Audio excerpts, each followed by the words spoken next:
पूर्णता से संपूर्णता की ओर, अस्थिरता से स्थिरता की ओर। भाग 1 खंड 2। अधिकांश लोग धन के अर्जन को प्राथमिकता देते हैं।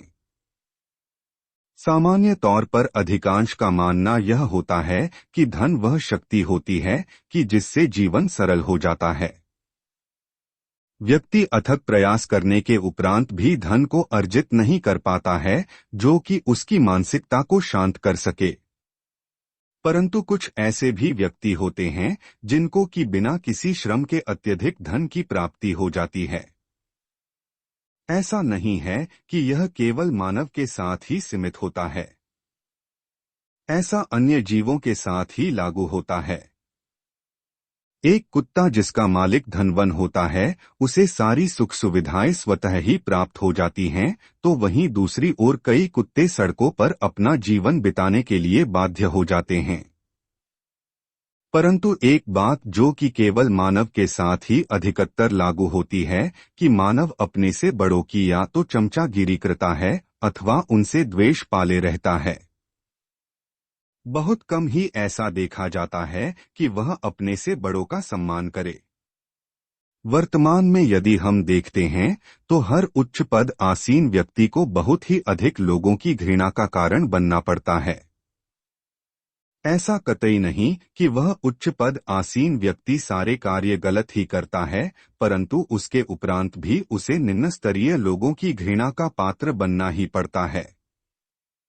यह घृणा उसके लिए पतन का मार्ग भी खोलती है एवं उसके जीवन में बाधाएं भी उत्पन्न करती रहती है। जो व्यक्ति उससे घृणा कर रहा होता है वह भी पतन का कारण बनता है एवं उसके जीवन में भी बाधाएं आती रहती हैं। तो इस घृणा का वास्तविक कारण कौन होता है, यह जानना अत्यंत आवश्यक होता है। यदि हम ध्यानपूर्वक देखें तो इतिहास में कहीं भी ऐसा गायन नहीं मिलता है कि एक उच्च पद आसीन व्यक्ति का अंत समय बिना किसी कठिनाई के गुजर जाए, क्योंकि वह अंत समय में अस्थिर हो ही जाता है, जिससे कि उसे बचना था।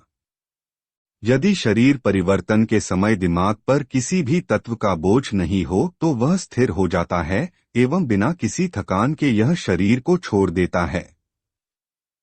ऐसा करते समय वह उस पुराने शरीर की सारी ऊर्जाओं को संतुलित तरीके से छोड़ता हुआ अगले पड़ाव की ओर चला जाता है।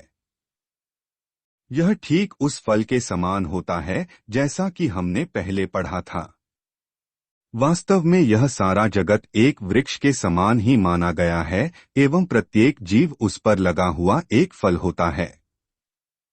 परंतु एक वृक्ष पर लदे हुए फल से अलग मानव की छवि होती है। मानव यदि चाहे तो अपने शरीर में जब तक चाहे तब तक रह सकता है, उसके साथ समय की कोई भी सीमा निर्धारित नहीं की जाती है।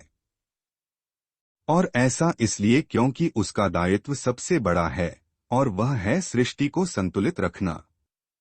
परंतु वर्तमान की दशा के अनुसार आज मानव की स्वयं की प्रकृति ही असंतुलित हो गई है, जिसका सीधा प्रभाव बाहरी प्रकृति पर पड़ रहा है। आप यहाँ पर थोड़ा सा चिंतित हो सकते हैं कि प्रकृति तो एक ही होती है, परंतु यहाँ पर दो प्रकार की प्रकृति का अर्थ क्या है, तो यह भी समझते हैं। जैसा कि हमने ऊपर पढ़ा था कि प्रत्येक स्वरूप एक प्रकृति के समान होता है एवं उसमें विराजमान जीव पुरुष होता है।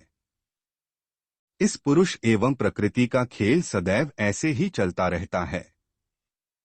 परंतु इससे भी महीन एक और बात समझने योग्य यहाँ पर आती है कि प्रकृति भी दो प्रकार की होती है। पहली जो कि हम अपनी आँखों से देख पाते हैं एवं दूसरी वो जो कि केवल तत्व एवं तत्वों की ऊर्जा के रूप में विद्यमान होती है।